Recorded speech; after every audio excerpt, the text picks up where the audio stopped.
Dans le bureau principal de Forrester, Hope regrette de les avoir vus s'embrasser. Elle aimerait entendre son explication. Hope dit avoir fait confiance à Carter. Carter affirme qu'il était tout aussi choqué qu'elle par le baiser. C'était la dernière chose à laquelle Carter s'attendait. Hope n'arrive pas à croire qu'il la blâme pour le baiser.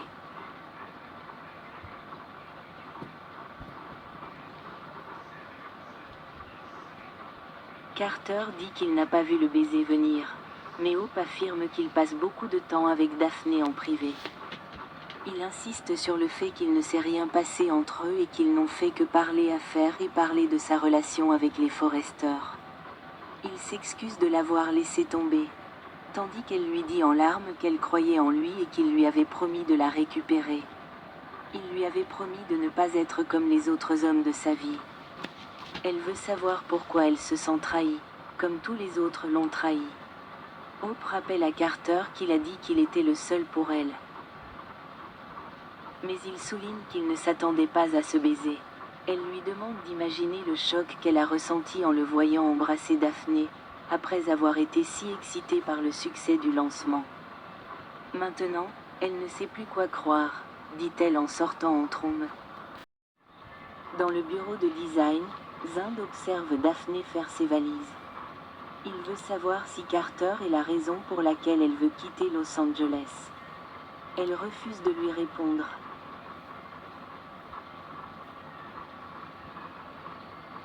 Se concentrant sur ses bagages, Daphné dit qu'elle n'a pas le temps de répondre aux questions et qu'elle peut gérer son travail depuis Paris. Zund sait qu'elle est contrariée par quelque chose et il veut savoir si c'est Carter. Zund veut savoir pourquoi Daphné part maintenant, après le lancement de la ligne de parfum. Elle a vu le succès de sa ligne et elle peut gérer les choses depuis Paris. Il s'enquiert du plan de Steffi et veut savoir comment elle va l'aider.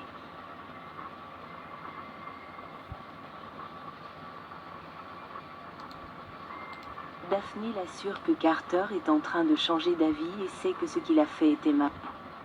Zund veut savoir si le plan de Steffi a fonctionné.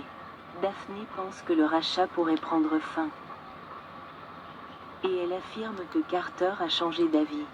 Zund se demande si Daphné a des sentiments pour Carter maintenant. Plus tard, Daphné continue de faire ses valises.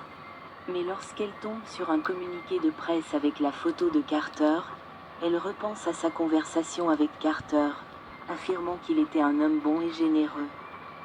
Hope interrompt la conversation en claquant la porte. Daphné dit qu'elle doit partir pour Paris, mais Hope veut savoir si elle part parce qu'elle est amoureuse de Carter.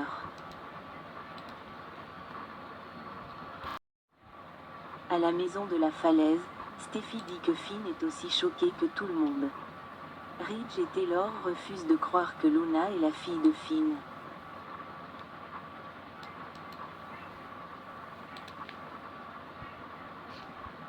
Steffi est stupéfaite que ses parents rejettent autant la faute sur Finn.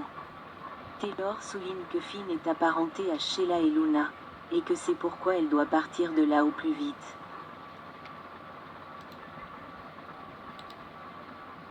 Steffi dit que Finn a fait les tests et que les résultats ne font aucun doute.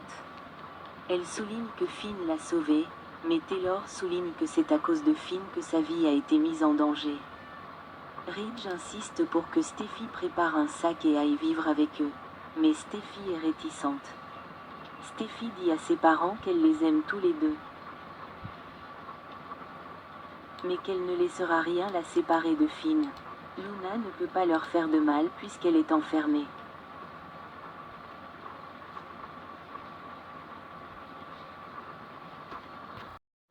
Chez Eric, Taylor dit qu'ils doivent trouver un moyen de convaincre Steffi d'emménager avec eux. Elle lui rappelle que Finn voudra une relation avec Luna, soulignant qu'il est déjà très doué avec ses enfants. Elle dit que dire à Steffi de partir est extrême, mais qu'il faut le faire.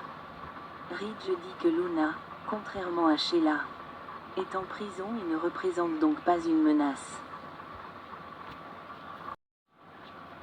Chez Bill, Luna serre Finn comme sa vie, célébrant le fait d'être dans les bras de son père.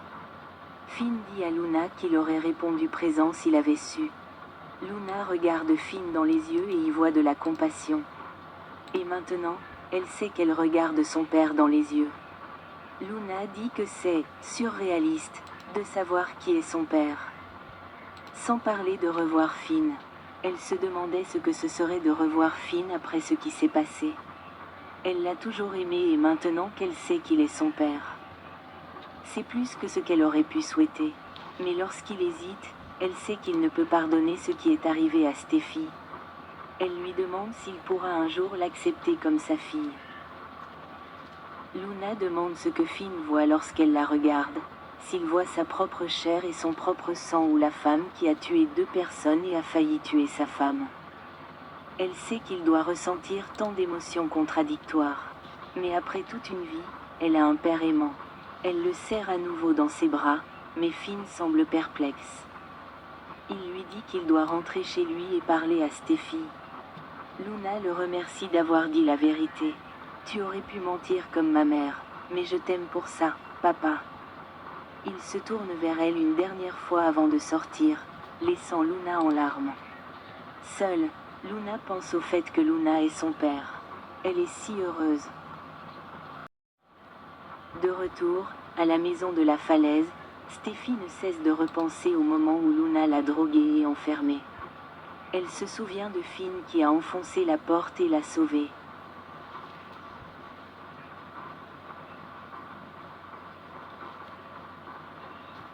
Il entre dans la maison et sourit en la voyant. Il voit qu'elle est perturbée et elle dit que ses parents étaient là. Steffi dit que Taylor lui a dit de prendre les enfants et de le quitter.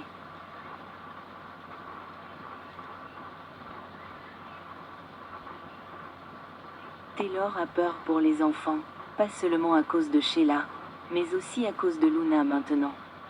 Mais elle a dit à ses parents qu'elle l'aimait et qu'elle ne partirait nulle part. Ils surmonteront cette épreuve ensemble et Luna ne pourra plus leur faire de mal. Ils n'auront plus jamais à s'inquiéter pour elle puisqu'elle est enfermée. Steffi voit que quelque chose cloche dans son expression. Il lui dit combien il l'aime et que sa sécurité est la chose la plus importante au monde. Mais il y a autre chose qu'elle doit savoir à propos de Luna.